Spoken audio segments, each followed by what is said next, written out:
Hi everyone, welcome to this week's edition of the post-election midweek market update. I am Ashley Rosser with Victory Fiduciary, and obviously the big deal happening today is the fact that our election results remain to be determined, and so at the time of this taping at least, we don't have a clear decision yet for the presidential race for the United States. And so what I really want to talk to you about today though is kind of what those implications have meant for the market and kind of takeaways that we can have, at least in the short term, for that. And so we've been talking for weeks leading up to this election. Number one, that we kind of expected it was going to be a pretty volatile time. That has lived up to its reputation so far. September and October have been very sloppy months in the market. Really not surprising, as the market has had some pretty significant concerns about just coming into the election and would it be contested? Is this going to be a drawn out process? We told you before, markets really don't care who the president is because they can price policy in pretty quickly, but what they can't price in is uncertainty. So it's been weighing on markets the fact that it would be likely that we would not have a president declared at the conclusion of our election. And so right now the uncertainty that remains is just how long is this going to take. I just read an article where it looks like the Trump administration is absolutely going to request a recount for the state of Wisconsin, which right now is being it looks like it's going in Joe Biden's favor, so we'll have to see how that all plays out. But there's been a couple of really interesting market moves within this election that I wanted to get into.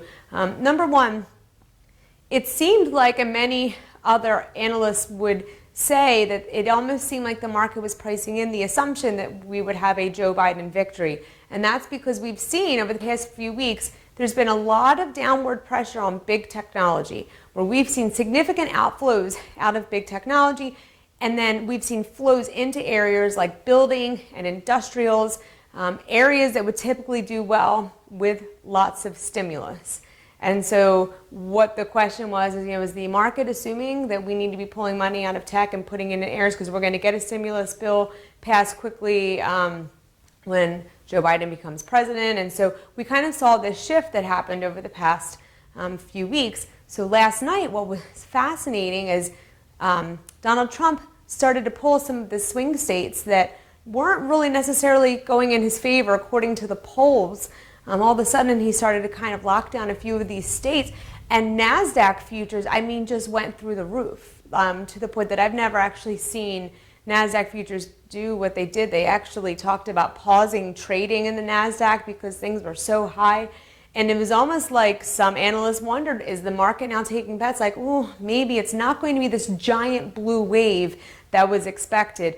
I think that, could the market have been pricing it originally that it was going to be that the Democrats take the Senate, the House, and the presidency, and now they're not so sure about that. Again, I don't know. I'm not sure. I just know what I see within the market. I thought that was really interesting to see how tech just completely ran away in the futures last night. That's kind of carried into today. The NASDAQ has been up between 3 and 4% all day. All three major indexes are very positive, having a very good day, which is interesting because you think about the fact that we don't have an outcome yet. So, have markets already priced that in? Is that all of the pressure that we saw over the last 2 months? Is the market assuming that this is still going to be a very short process? Somebody will be declared very quickly after this, and is that kind of what they're looking for? I don't know. So we'll have to see. But just those are it's been a very fascinating, 2020 continues to live up to that ever so hated word, unprecedented, and so that certainly applies to this election as well. So we'll have to see, just kind of moving forward, what all of this means, how this all plays out.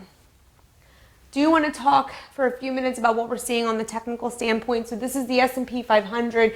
So as a reminder, if we look back for the last 3 months, so here's the run up to the high September 1. We saw that steady sell off the entire month of September. Then we had a nice rally at the beginning of October that was related really to hopes that we were going to get stimulus. And then markets kind of sold off up until Friday. So it's interesting. So on Friday, markets had become very oversold, and it was going to be very likely that we would see a reflexive rally like what we've seen this week so far. One of the things that I want to point out, because we're going to talk about having a buy and sell discipline, the importance of this. And so you can see relative strength. That's our relative strength indicator right here. So here we were up in the 70s here at the height. And then as you can see during the sell-off, now we did kind of pick back up above 50, which is a reassuring relative strength number. And then you can see with the sell-off, we've kind of drifted back off here. We have not gotten back up to the relative strengths that we've seen since the top of the market here. And then we're just right below 50. Well, that was as of yesterday's close. We'll have to see where that puts us today. I expect that we'll close above 50 today. Something else that's notable is that I expect that after today's action, we will probably close above the 50-day moving average. Again, so that's that line of support that we had broken through. So again, that's a very positive thing for the market.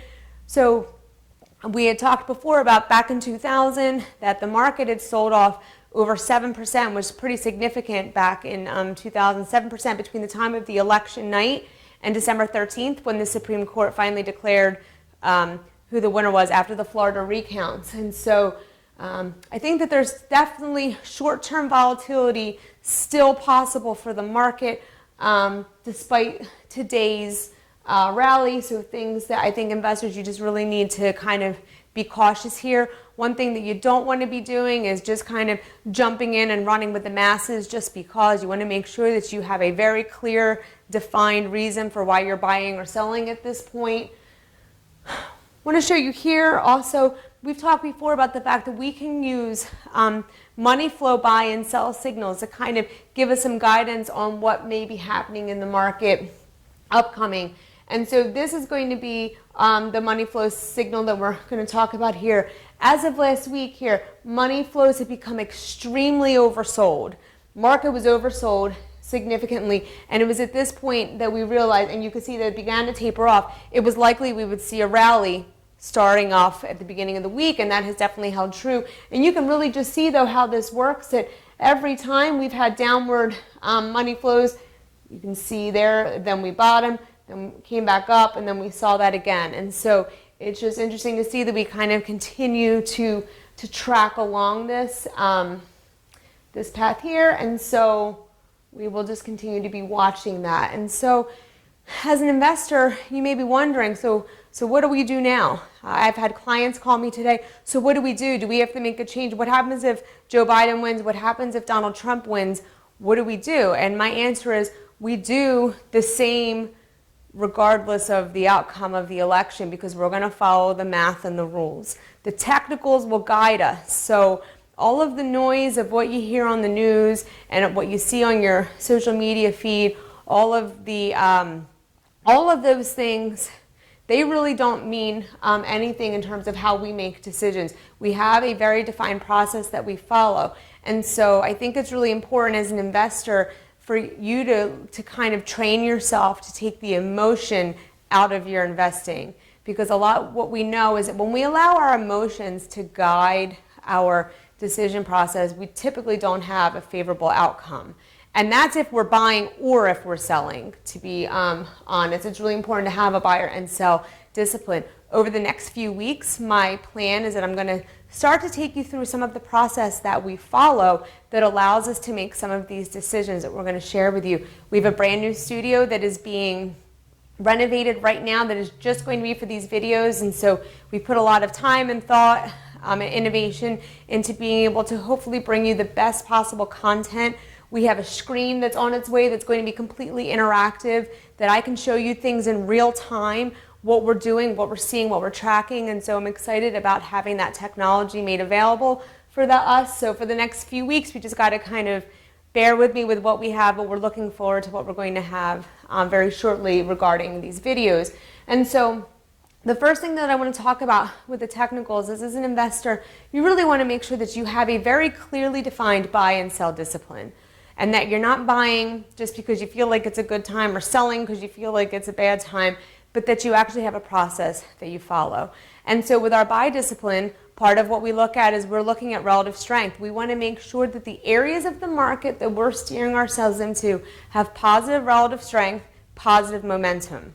And we use a couple of different tools to help us do that. But what happens is if we are in the right areas of the market, well, number one, that's what allows us over the long term to outpace the broad-based indicators. It also has us avoid the areas of negative momentum and lesser relative strength, which wind up becoming our laggards. They're the ones that typically will drag our performance down. So we're looking for the very best areas of the market to be in, and at the same time, we want to make sure we're avoiding the weaker areas. And so we know when to buy by looking at those different areas of momentum, relative strength, looking at is something completely overbought. If something's completely overbought and it's already made its run, then it's almost like buying a banana that's already begun to brown and spot.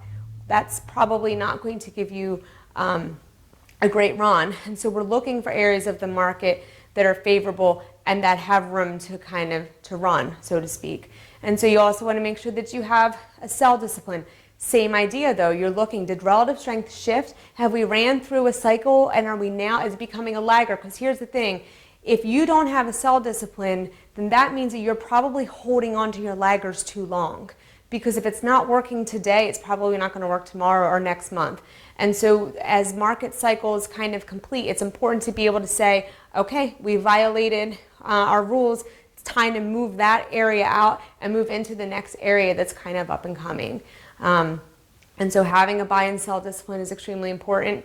And as over the next few weeks, I'm going to kind of show you exactly how we go through that, how we kind of make some of those decisions. And so we'll be excited to go ahead and to be sharing with that with you, in the future. I was up late as well as most of you were, I'm sure. So I thank you for joining us today. I really just kind of wanted to get in some of the things that we're seeing with the election. Hopefully by next week, we'll have a more definitive answer, and it will be interesting to see what the markets have done. If the markets have shifted back into these areas that we were in right before the election, if they kind of remain intact, if they kind of pull back some, again, we don't know. We'll just follow the technicals, the math, and the rules to guide our decisions moving forward. But I hope you will have a great week. Thank you so much for joining us. Oh, my newest blog will be out tomorrow morning, so please go to the website, check out. I talk a lot just about market movers within the election and kind of what we're seeing on the short term. So thanks for joining us. As always, if you have questions, you can always email me at ashleyr@victoryfiduciary.com. I'm always happy to take questions, comments, or even just feedback. These videos really, they're done for you, the people who watch them, and so I'm always looking for ideas to make them better. Have a great day, and we'll see you soon.